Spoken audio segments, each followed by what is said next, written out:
Volume.com is a free platform with live stream performances, concert broadcasts, and a video archive that includes performances by 311, Brothers Osborne, Waylon Jennings, Phil Lesh, Sheryl Crow, and more. God, why is that so hard? It's like, you think it's easy. It's not easy.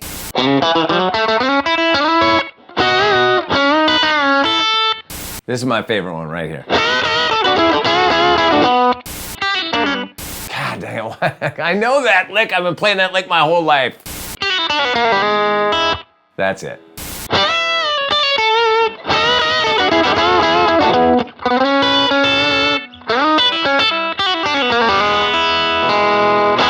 Close enough for rock and roll, right?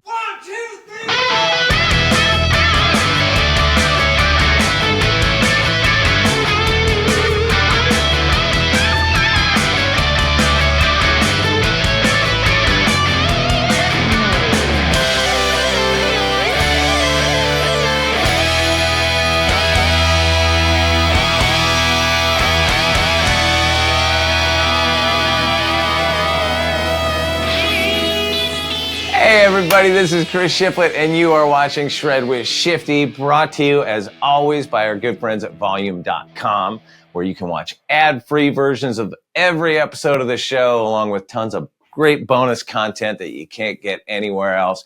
But before we get into today's incredible interview with my pal Elliott Easton from The Cars, I want to talk about this beautiful t-shirt I'm wearing that my good buddy Jason Shadrick, who produces this show, made for me based on my 8th grade yearbook photo. He didn't realize it, but I had that shirt made at the mall, because you can just go buy a Randy Rhoads shirt that looked like this in those days. It's a long time ago. And I had it made at a little kiosk at a mall in Ventura, and the real shirt actually said, Randy Rhoads is God.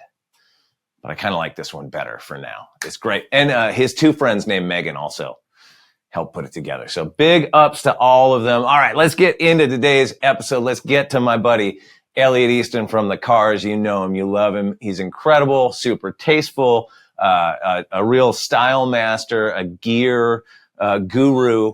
This was a lot of fun talking to him. And don't tell my friends at Fender. We kick this thing off with him singing the praises of G&L. Let's get into it. This is Elliott Easton from The Cars on Shred With Shifty.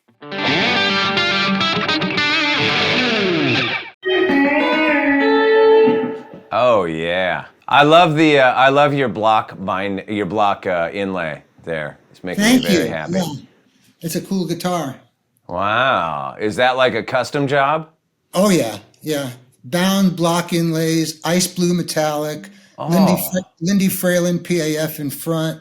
Oh, I've got Lindy Fralin, whatever his sort of vintagey Tele pickup is. Yeah, I love him. He's great.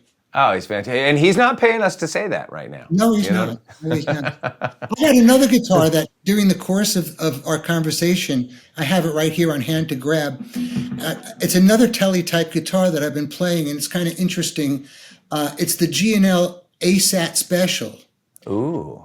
Which is kind of interesting because it was Leo Fender's last company, and this was his most refined, in his mind, version of the Telecaster. Really? Yeah. So I'll if you want, I'll grab it, and when we're talking, when we're doing it. And yeah, I mean, it's interesting because I'm such a Fender fan, and I don't know G&L at all. I don't even know if I've ever played one. Well, I want to tell you some stuff about it when we're rolling. Okay, are we rolling, Jason? Producer Jason? All right, yeah, we got tape is rolling. We can just get into it right away. You want me to grab the guitar? Sure, why not? Yeah. It's right here. Hold on a sec. Plug it in. Yeah. Now, when you say that Leo Fender considered it his most refined Telecaster, what did he refine on it? Well, I'll tell you. All Telecasters have that bridge plate that that the pickup sits in. Yeah. He developed a bridge for this one that is sunk into the body, so it's inside the wood for transference of tone and vibration. And then there's a little Allen a screw on the side. When you tighten that up, it pushes all the saddles tight together for extra, transference of sound and vibration and everything like that. Oh, wow. And then the pickups are they still twang like a Tele, but they're a little sweeter in some ways. They look almost P90-esque.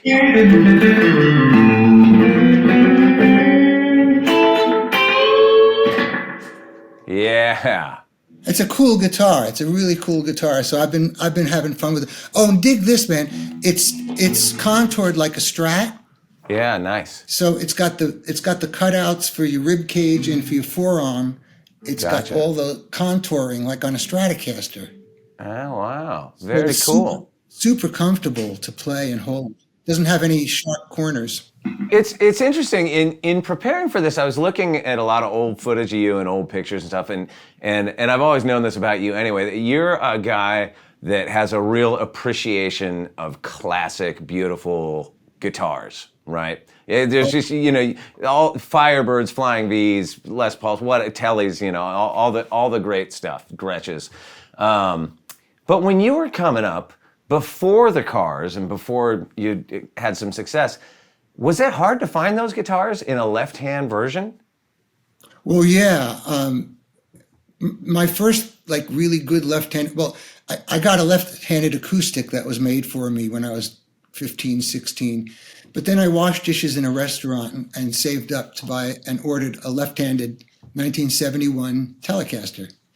Because most of my heroes were playing Telecasters at the time, guys I really looked up to. And it seemed like everybody I was listening to was playing a Telecaster. And so I wanted one. And, I was just a broke kid. I had the one guitar. And then to get another guitar, you'd have to sell the one you had and all that kind of stuff. But certainly I was obsessed with guitars. I was one of those kids who would write away for catalogs and, sneak them in my textbook at school and just look at guitars catalogs and read about guitars and stuff. So I have a lot of knowledge about vintage instruments. Of course, at the time they were just called used guitars. They weren't called vintage. There was no such thing. Right. Well, you said all your heroes were playing Tellys. Who were your heroes? At the time, I was listening to a lot of Jesse Ed Davis, Roy Buchanan, Robbie Robertson, Cornell Dupree, James Burton, Roy Nichols, Don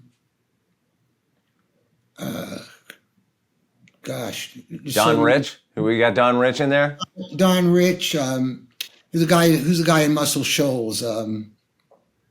I can't think of his name, but Cornell Dupree with King Curtis's band. I loved Southern soul and R&B too. And Telecaster was, certainly prominent in that music too. But it just kept popping up, and I just loved the whole thing of a Telecaster. I was obsessed. It's like part of my body now. Sure. I mean, there's a lot of country music in your playing. I mean, you just mentioned a couple country guys in there, like Roy Nichols. Yeah. But how did at that time when you were coming up and learning guitar, and you're in New York, and this is the 60s into the 70s, where did the country music influence come from? Who was listening to that turned you on to those records? Yeah, it's kind of an interesting story. I was born in Brooklyn, lived there till I was 3, and then we moved to Forest Hills, Queens, till I was 6, and then we moved out to Long Island to a town called Massapequa, and that's from 6 to graduating high school. I was there, but in Brooklyn, first of all, my mom was a Juilliard trained singer, and so she started me out on music really young. She had her own radio show as a teenager in the 40s in New York. Oh, wow. And my grandmother, my immigrant Jewish grandmother from Russia, her favorite singer was Eddie Arnold. So, okay. Yeah. In the 40s and 50s. And then the other thing was that my dad and all his brothers loved to go riding at dude ranches. They loved anything cowboy and Western. Right. All of them had this one record, this one country record. It was in all of our houses, and it was the Marty Robbins Gunfighter Ballads and Trail Songs. Oh yeah, with the one great with record. and it had El Yeah. Paso on it with Grady Martin. I didn't know I was listening to Grady Martin or anything like that, but I just loved the music. And then also in the 60s, there were like 20 different Westerns on TV every week. And my dad Sure. would watch them all. Gunsmoke, Rawhide, High Chaparral, on and on and on. The Rifleman, all those shows. So cowboys and Western music and stuff like that was sort of in my family. Like we all sort of liked it, and I was exposed to it at a young age, and I loved it. So that's really what, that's the background. What got me, I think, started wanting to play country guitar. Yeah. It was mostly the Byrd Sweetheart of the Rodeo album. Okay, right.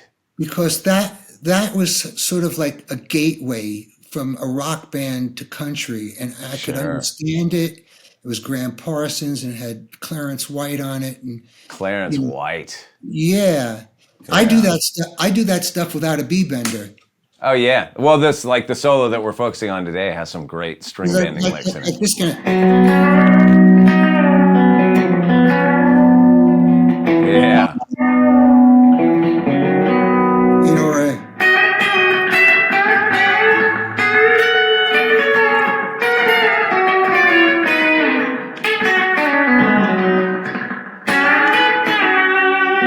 just little country.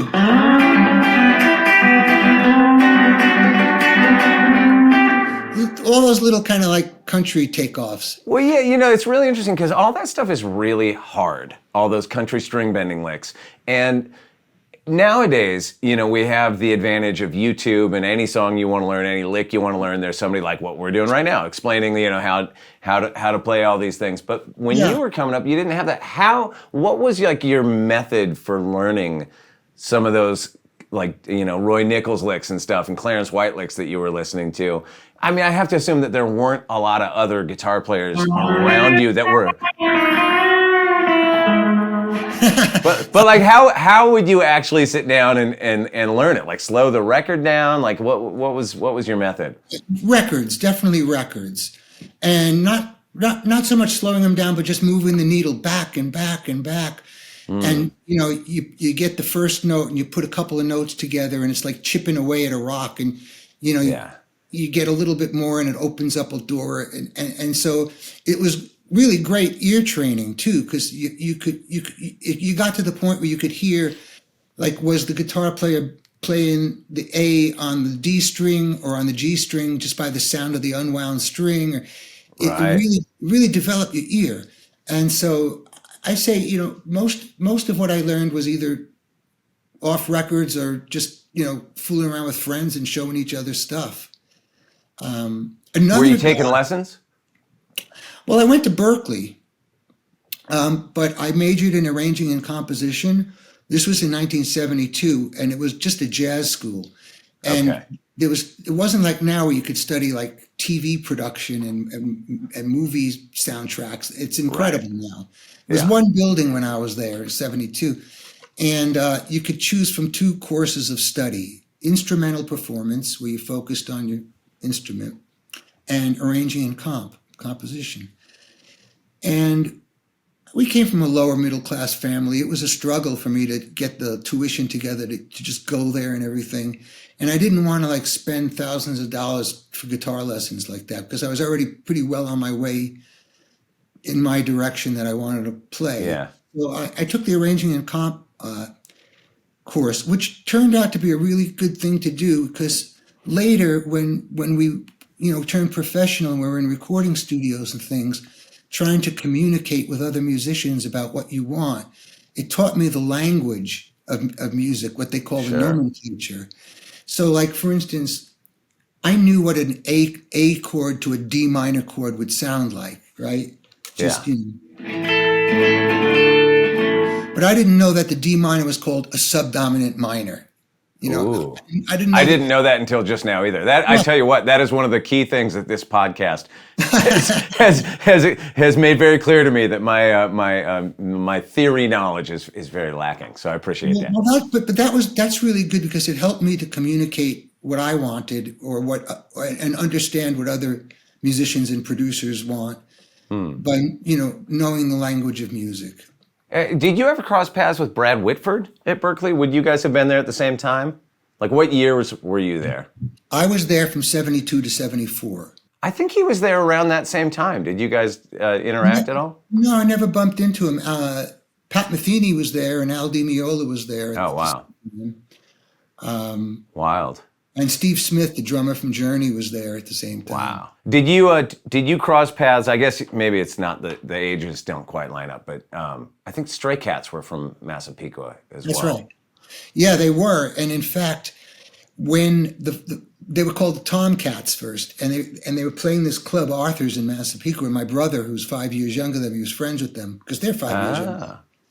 And they were playing, and they heard the first Cars album came out, and Brian heard Best Friend's Girl, and he said, "Oh, this guy digs rockabilly." Totally. And so they gave a demo tape to my brother with the interest of maybe having me produce them. They hadn't gotten a record. This is before they went to England and met Dave Edmunds and any of that stuff. And I listened to it, and one side was called the Tomcats, and it was basically the Stray Cats, was those three guys. And on the other side, he had this punk band that played CBGBs, completely different music called the Bloodless Pharaohs. Right. And so, but anyway, I listened to that Tomcat stuff, Stray Cat stuff, and I thought they were great, but I was a bit short-sighted, and I just said, well, who's going to buy a rockabilly band in the late 70s? Right, yeah. Little did I know, that they would start a whole movement. Well, I imagine you and Setzer were probably listening to a lot of the same records, in your formative years. In the end, it worked out best for them that they went to England and found Dave Edmunds, and that worked, they made it. It was like Hendrix. They made it in England before they made it in America. All right, so you mentioned My Best Friend's Girl, which is the song that we're focusing on the solo from today, and that is off the first Cars record. So, Elliott, set the stage for me. You're in the studio making your first record. You've got Roy Thomas Baker, superstar producer. Yeah. That to me suggests that the label had big plans for you guys. Like, how did that all come about? What was that like working with Roy? Well, the way it came, you want to hear how it came about? Because it's kind of unbelievable. We were playing clubs and started to get a name for ourselves around Boston. And we made a demo tape of Best Friend's Girl, and I think Just What I Needed, maybe a couple others. But there was a DJ at the big FM rock station in Boston, WBCN. Her name was Maxanne, and she was our friend, and she loved our band. And she put our demo tape in heavy rotation. And she was playing it in heavy rotation alongside all the hits. And it started getting reported in these radio tip sheets. Back then, it was like Billboard, like all the radio stations would subscribe to these tip sheets, like the Gavin Report and the Friday Morning Quarterback and all these radio tip sheets. And it would show them what each big city, what the stations were playing in New York, Boston, LA, Dallas, whatever, what the big hits were. And that way the smaller stations could see what to play and what was getting hot in the country. Yeah. It was like a billboard for radio stations. Yeah. For young people watching, this is the equivalent of going viral. Exactly. This is the original viral. So dig this. So she's playing our demo in heavy rotation, and after that, like you'd open up one of these radio Gavin Report, and for Boston WBCN, there'd be columns that might say Aerosmith, Back in the Saddle, Columbia, Elton John, Goodbye Yellow Brick Road, Rocket MCA, The Cars, Best Friend's Girl, tape. And this was, how could this happen? It would never happen today.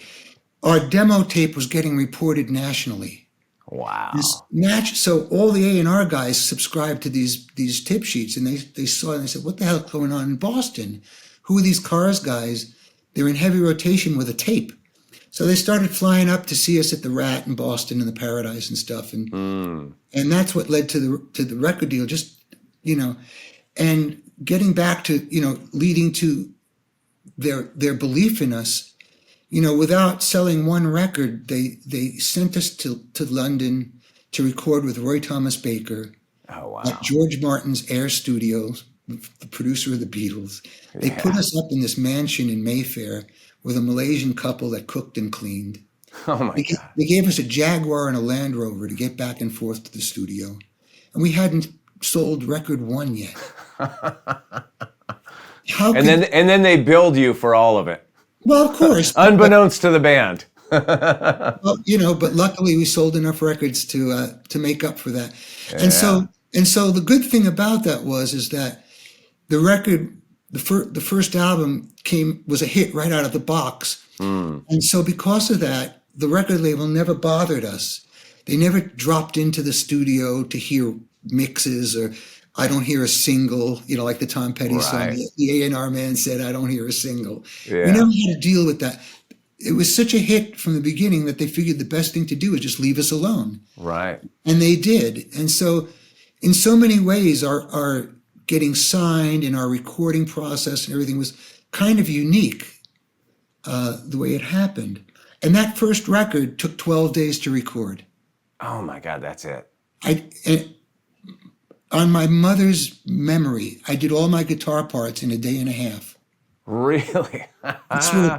Yeah. So, I mean, were you guys was that your live set that you'd been playing for a while? Because it must have just been worked out Exactly. It was just a matter of sort of regurgitating it onto tape, Because those aren't like when I think of the Cars, those are just perfectly crafted pop songs. There's no fluff in any of that stuff. Yeah.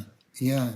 Well, you know what it's like in bands. It's just, that's what the five of us sounded like playing together. Yeah. It was nothing calculated. We didn't give a damn about new wave or this or that or the other thing. We just tried I was going to ask you about that because this solo that we're focused on today has a lot of country flavor to it, and there's a lot of your solos that have some country and rockabilly flavors in them. And was that ever an issue? Did you ever get pushback from your bandmates or Roy or anybody like, hey, buddy, we're like, you just said you didn't consider yourself a new wave band, but it was like in the spirit of the moment where people were like, wow, you don't put that honky tonk stuff on here. I don't remember getting any pushback on Best Friend's Girl. They were kind of stunned because there was really nothing about the song. I mean, it was just, all it was 3 chords. It was just.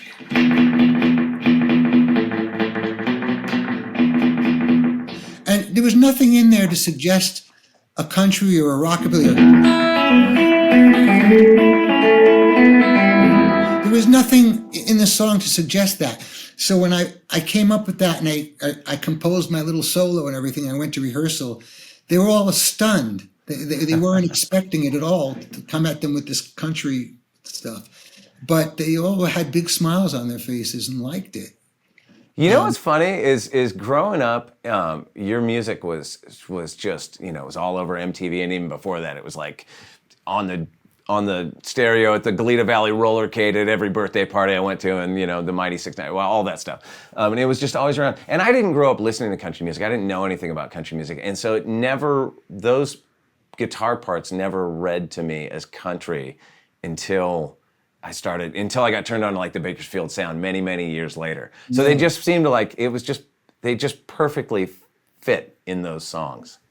Well, it was a real natural progression. One of my favorite guys, I don't know if you're familiar with the work of Jesse Ed Davis, who he played in Taj Mahal's band and he played with John Lennon a lot. But I mean, he did a version of 6 Days on the Road, and it was simple, but it was just like an entry to a country solo. It was like.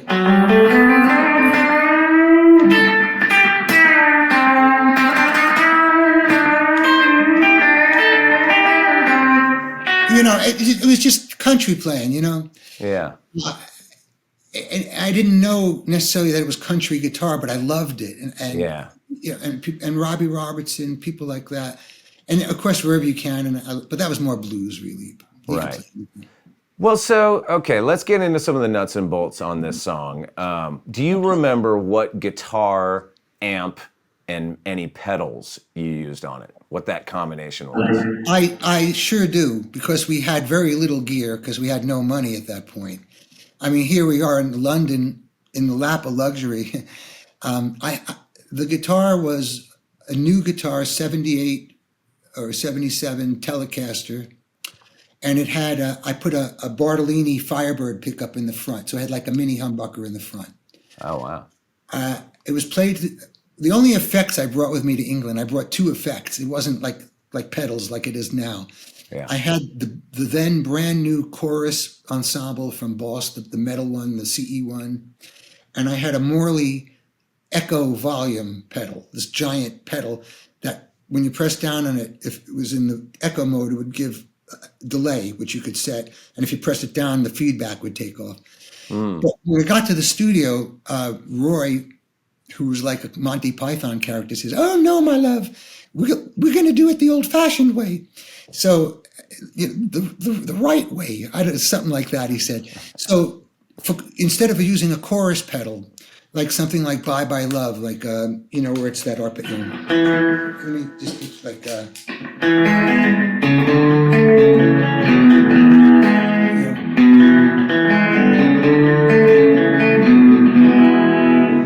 What he'd have me do on those chorus type parts is double them, and the second track he'd vary speed slightly, so it would be slightly out of tune, and it would create the chorusing effect. And that's how the Beatles did it with that, automatic double tracking, what they called, and like that. So that's, he just did it organically. There's no reason for me to use a cheap pedal for delay when he's got a bunch of Studers sitting there for, slapback. Right. And then for the chorusing, he just had me double with vary speed. So I didn't use any effects, and I didn't use any overdrives for any of the solos or any distortion pedals. Really? It was a cranked amp. What amp was it? For that one, it was a twin. Okay. Because it was a cleaner sound. Yeah. But we in our club days, we got a deal somehow on Ampegs. And so we came over there with a bunch of Ampeg amps. We had a VT-22, a V4. I had a VT-44, the one with 410s. And I think we had a Marshall cab. Very simple, very, very little gear. I mean, not really a lot of gear. And I for guitars, I had a Les Paul, my red Les Paul, and that Telecaster.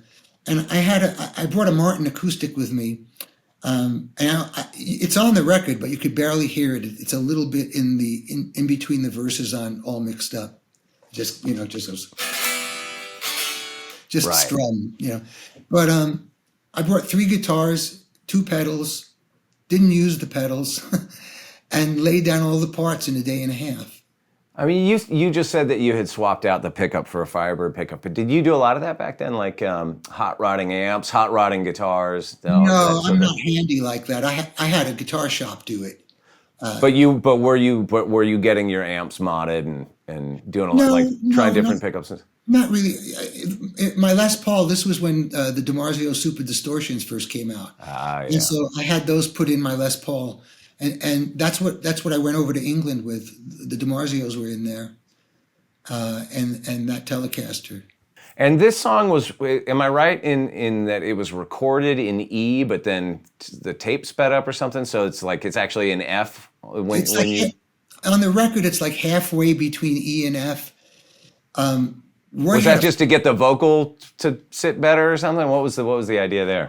I'll tell you what it was. Roy, throughout the whole album, he had this word that he kept using. He goes, "I want it nice and ploddy," like plodding. And he kept slowing us down and slow. He goes, "No, too fast." And so we were playing everything slow. And I think on Best Friend's Girl, we played it too slow. So he kicked it up a little bit before he put the vocal on. The vocal is natural, but it was played in E. I mean, okay. And it's funny because, I've played the song at, with other people or for fundraisers and things. And they said, "This thing drove me crazy." And when I tell them it's in E, they go, "Oh God, that makes it so much easier." Because there's open strings and all that stuff. Oh yeah. Well, I went through a version of that yesterday when I was trying to work out the solo. Listening to it, I was like, "What the? Is this an F? What? How is he doing that?"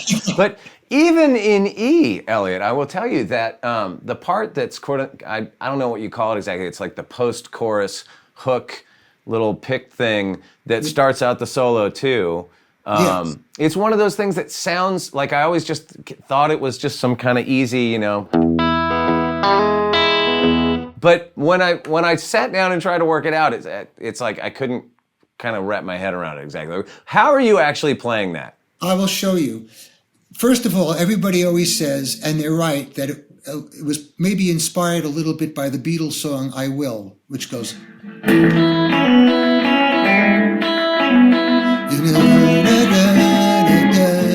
Sure.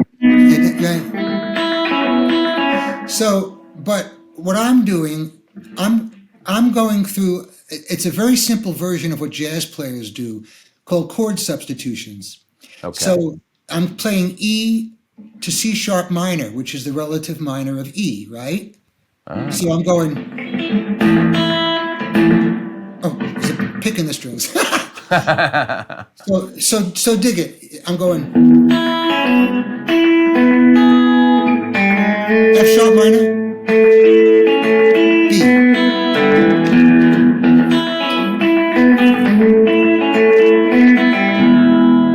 Oh wow! Can you play that slower? Yeah. So that us mortals can wrap their heads around it.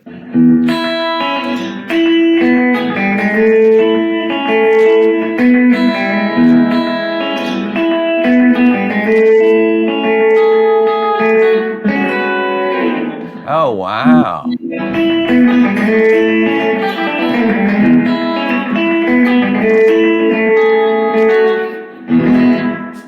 Okay, well that explains why I couldn't wrap my head around it. Does it make sense to you? It does, yeah. I'm gonna have to spend a little time on that. Here, check it out.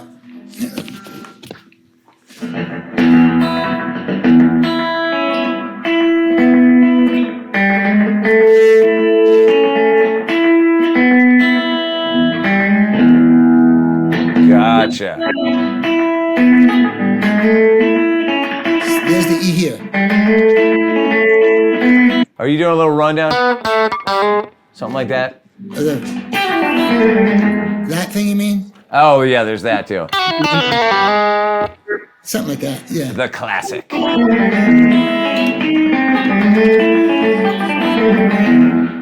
All right, so that kicks off the section that then leads into the solo, and you're playing over the chords. The chords are going between the 4-chord and the 5-chord. Right.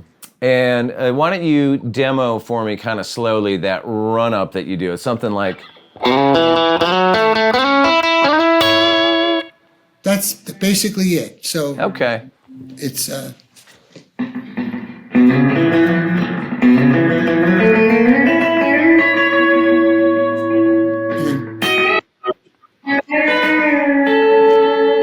That's when it goes very, very Clarence White, and I love that. You don't hear people do those double string bends often. It's like... It's also like Merle. It's bending to the 7th. Oh, right. You know how they do that a lot in Bakersfield. So Oh, yeah. Roy Nichols was the master of that. They put those weird bends in. the half string bends too.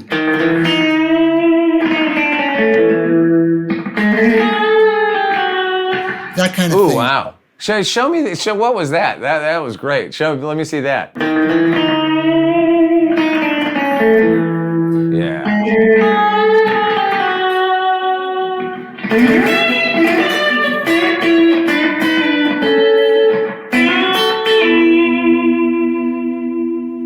All right, so show me slow for the kids at home how you do that.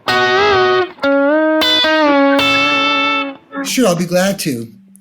It's going up like the 6th, like on the B chord, so you go. Everyone knows that lick. Sure. So when you go to that top, I'm just going. The trick of it is you just have to bend so it's in tune.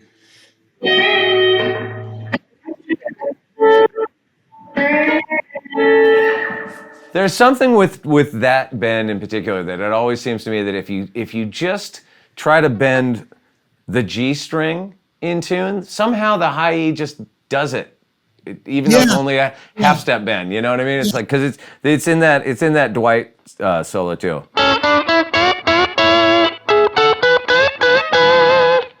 There you go. Like if you just do it with enough attitude, it seems to get there. It seems to get there as long as you got 9s on it.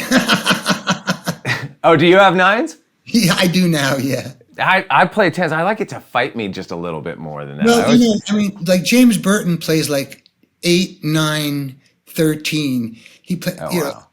and I feel like there's a different sound to the lighter strings. You get the slap and the smack, and it's actually a different sound. You get a bigger note with the big string, a fatter note. Yeah. But with the lighter strings, you get that telly spank. Right. That Bakersfield thing a little bit. All right, so this next lick in the solo, I think is interesting because you're playing over the A, like we talked about, the chords are going between the A and the B, but really ultimately the song's in the key of E, but you throw in the D on that, which is a nice little ear twister. Yeah, it was just like a sort of a blue note over the A chord. Yeah. But resolving it to the major third, so it stays more country, Right. Yeah. It's and then we get to that, which is my favorite lick in the whole thing, because you don't see, even in country, like I don't often see people do, and I love this bend where you're bending up from the flat 7 with the major third in there. When you're doing this, are you doing it all with your pick, or are you doing hybrid picking with are you plucking I'm with just your doing pick? the pick.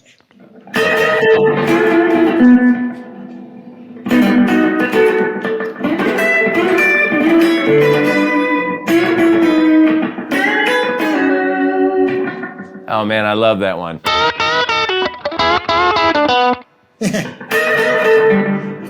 It's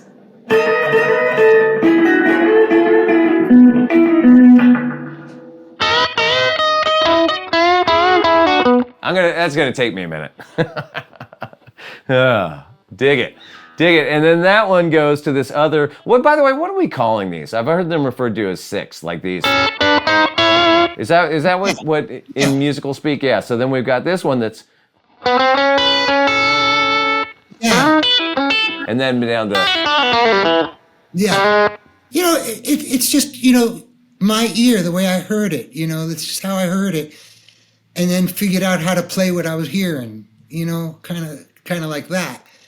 And so that led me, to go to the C sharp minor and all. It was just, how do I get there? How do I do this? How do I get these notes in? And it made me play all these different kind of shapes that were out of the E, A, B, 3-chord thing. And how are you fretting that fast pull off thing at the end? Like, how are you doing that exactly?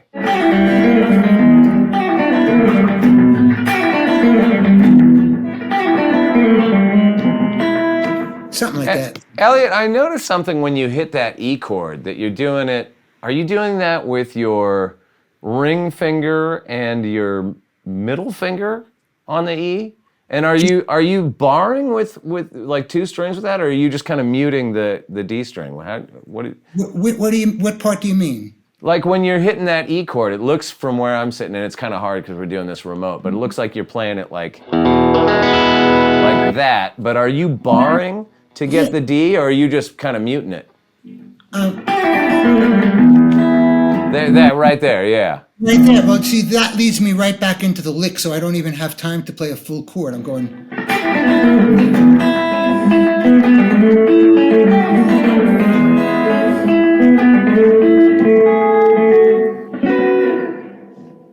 Does that make sense? Gotcha. Yeah, it does. Well, I think that's the whole solo. Could you do us the honor of playing it from start to finish, so the kids at home have a reference? I'd be happy to. Should I aim it down at my hands a little bit? Yeah. All right. That'd be perfect. Thank you. That. And I'll play it slow. Here's the solo.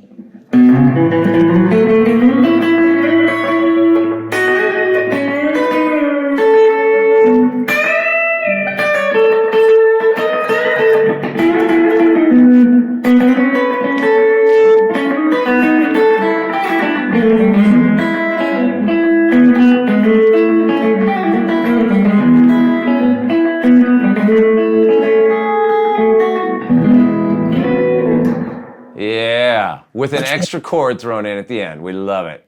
Thank you. That's great. Hey, I like to go to, after we do the solo on this show, I like to take some fan questions. But before we do that, I had a question for you that occurred to me as I was doing my research. How many different signature model guitars have you had over the years? Because I counted a Kramer, a Gretsch, and 2 Gibsons. Did I miss anything? Yeah, you missed a Martin. Oh, that's a big one. Yeah, do you deal with Martin at all? I have. I've ordered a couple of guitars from them over the years. So there was a gentleman there named Dick Boak for the longest time, and he was a good friend, and he would walk me through these custom builds and make sure I didn't shoot myself in the foot and stuff.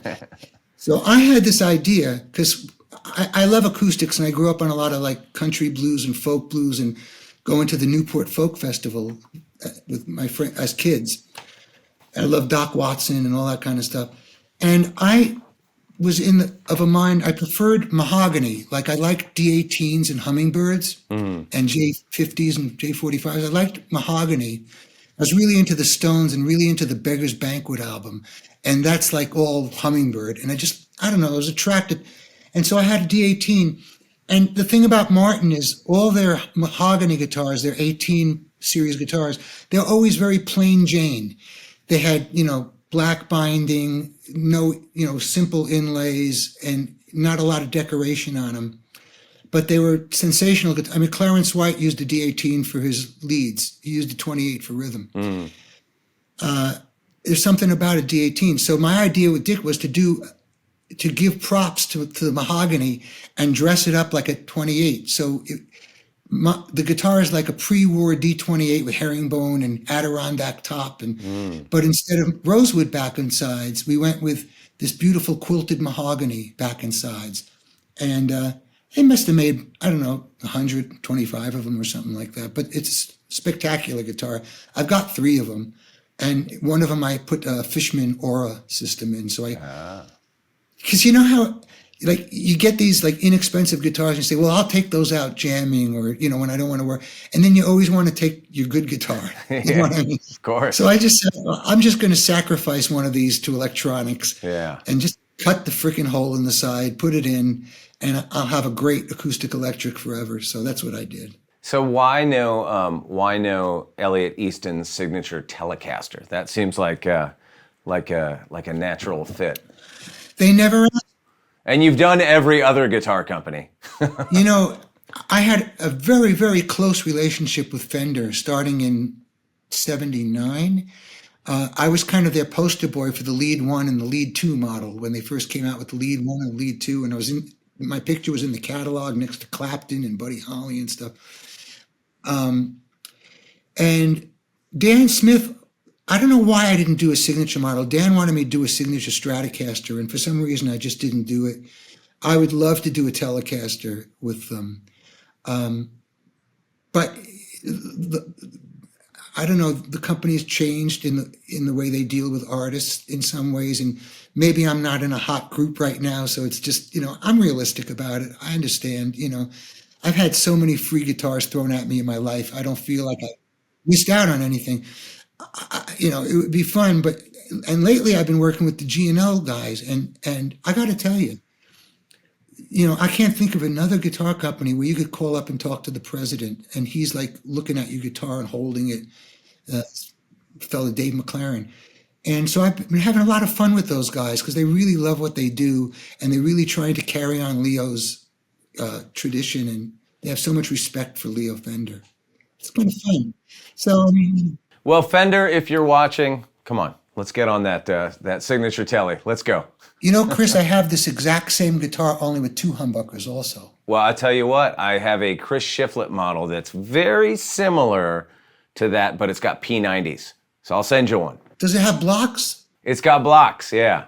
Yes. Well, don't send me a righty.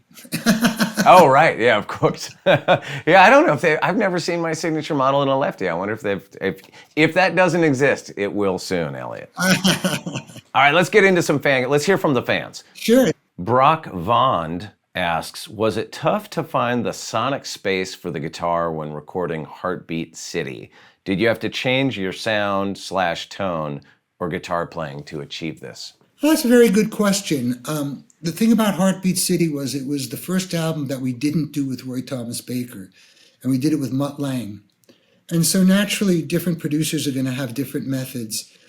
I wouldn't say I changed my playing style or who I was to make that record, but I did bring in, it was the Roland guitar synth on Heartbeat City. So I played some of the parts on that record that people think are keyboards are actually guitar synth. And, I was just game. Mutt and I had a great relationship, and we'd sit there and work on things, and he'd go, "How about that, mate?" And I'd try stuff out, and it was very groovy. It was really, he worked us to death, and the record took a year and went $1 million over budget. But but we got a great record out of it with Drive and You Might Think and all those good songs, Magic. What, did you have any of those crazy experiences with him? Like, I interviewed Phil Collin for this show, from Def Leppard, who obviously worked with Mutt a lot and had some interesting stories about his production techniques and stuff. Tracking guitars one string at a time and all that kind of stuff. Oh, I could tell you. He claimed Ben's bass, Fender Precision bass, was not fretted accurately, that it wasn't playing in tune up the neck, and they sent it to a repair shop and had all the frets torn out and had it refretted. He was so crazy. He put on drums last. Not crazy, but obsessed. Oh, really? So we would record the whole album to a Lynn drum, but he claimed that the Lynn was out of tune, out of time with itself. So he had a stack of AMS delay units stacked up, and he was moving like the hi-hat back and forth a millisecond, and the snare drum on the drum machine. Claimed it wasn't accurate. But it was funny. I mean, I spent as much time tuning with him as playing. He literally had me check my tuning after every tiny little take. And after a while, it started getting on my nerves. At one point, I just gave him the guitar. I said, "You fucking tune it. I can't do this." And then another thing he did that kind of got under my skin, which was funny, but we were working on the solo for Magic. And I hadn't written anything like I usually do, come in prepared. And so I was trying different things. And he said, and I was getting frustrated. And he said, "Could you try something a bit like David Gilmour?" And I said, "Well, how about if I try something like Elliott Easton?" And he said, "Whoa." That is the funny thing with recording, and no matter who you are, you're just very exposed, when Yes, you're in there. you are. It sort of brings out the best and the worst in all of us at times, I think. Well, that's the thing. You gotta play with an open heart. Yeah. And you gotta leave your heart on those tracks. All right, one last question. Xander Scott asks, who does he think are the contemporary equivalent of guitar heroes? Whose playing does he admire or think carries the torch? Well, there's guys in Nashville like Daniel Donato. Ooh, yeah. Monster. J.D. Simo, monster player. Matteo Mancuso in Italy. Have you heard this guy? I have, yeah, a little bit. It's ridiculous. He plays with all his fingers, but he played Eruption with just classical style. It was on who's that guy's podcast that does all the Rick Beato on Rick's podcast. And he did like Eruption classical style, but those are some. Of course, Joe Bonamassa is a fantastic player. The thing about the country guys is that, and I trace it back to the Hot Licks tape with Albert Lee. It's like all the guys that are it's, and also who's the guy in Nashville that just shreds the hell out, the top studio guy. Brent Mason. Brent Mason. Yeah, so it turned into this shredding version of country music, which was never, A, it wasn't my thing, and B, it's not in my nervous system to play like that.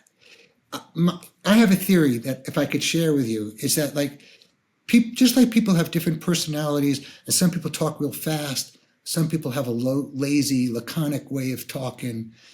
It's their nervous system. Some people run at different speeds. And I think it's the same thing with guitar playing. I could practice from now till doomsday, and I'll never be one of those shredders because I'm just not wired for it. And I think that we're all kind of have our inner clock and our inner feeling of time. And for the people that can play blindingly fast, I don't think it's that big a deal to them.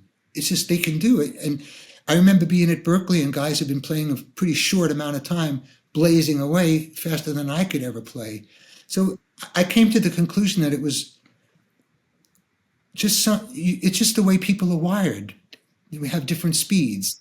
Well, it's interesting to hear you say that too, because you came, you started having, you came up at a time in the Guitar Hero era, when all that was developing very fast. And you were a guy that was on the cover of Guitar Player magazine and super well regarded. And I got to tell you, the comments when I posted that I was interviewing you, a lot of them were things along the lines like, the best to ever do it, plays to the song perfect, the master of time. Like, you have so much respect in guitar playing, and did in real time in those days, in the late 70s through the 80s when the Cars were mostly active. So that's interesting to hear your take on that, because you're a guy who is regarded as, I mean, maybe not like a shredder like Yngwie Malmsteen, but like, you know what I mean? Like, it's a lot of love for you, a lot of respect for your chops. I'm so grateful and feel so blessed. I just, it's such an honor and such a blessing, to have started out as a kid wanting to play guitar and then to, end up and having the career I've had. I'm just so grateful and that our music was, a source of joy and comfort to people, and the guitar playing inspired other guitar players to maybe learn some of those kind of licks and stuff like that. I mean, I thought the big one I always get is he's so underrated. That's what I hear. Right. Yeah. But I feel pretty rated, and I was never branded as like a guitar hero. I never tried to, that kind of guy. I just had my thing. I just tried to be the best Elliott I could be. Well, you're a pretty goddamn good Elliott. Thank you. Thank you for doing this today. Appreciate it. It's been a pleasure. And thanks everybody out there for your questions and for listening in. It's been a lot of fun. Awesome, man. I appreciate it, buddy. It's great to see you as always. And you, Chris. Look forward to seeing you soon. All right, that was my buddy Elliott Easton with the solo from My Best Friend's Girl. Love him. Come on, you gunners. I don't know when this episode is posting, but I'm going to assume that we will have already bested Real Madrid in the second leg of the Champions League and on our way to play, PSG or whoever it's going to be. Anyway, hashtag COYG. Adios, amigos. Shred with Shifty is created and hosted by me, Chris Shiflett, and produced in partnership with Double Elvis, Volume.com, and Premier Guitar.